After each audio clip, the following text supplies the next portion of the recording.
Hello everyone, আসসালামু আলাইকুম। আজকে আমি বানাবো ক্যারামেল পুডিং। এর জন্য আমার প্রথমেই লাগছে 2 লিটার দুধটাকে ভালো করে বয়ল করে নিব 1.5 লিটার হওয়া পর্যন্ত। এরপর যা যা ইনগ্রেডিয়েন্ট লাগতেছে আমি একটু দেখিয়ে দিচ্ছি আপনাদেরকে। আমি ডানো ক্রিমটা ইউজ করছি, এটা যে কোনো সুপার শপে আপনারা পেয়ে যাবেন।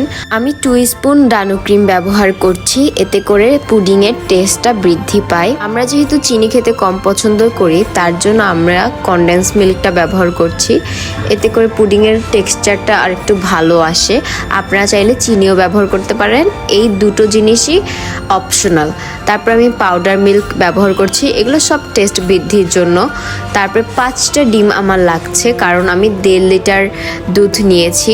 আমার জারটি ছোট হয়ে যাওয়াতে আমি 2 ভাগে ভাগ করে ব্লেন্ড করে নিচ্ছি। এরপরে আমরা ক্যারামেল বানাবো। ক্যারামেল বানাতে আমি 3 স্পুন সুগার ব্যবহার করেছি, আপনারা চাইলে আরেকটু বেশি ব্যবহার করতে পারেন। এরপরে ক্যারামেলটা যখন ব্রাউন হয়ে আসবে তখন এটা চুলা থেকে উঠাই নিতে হবে।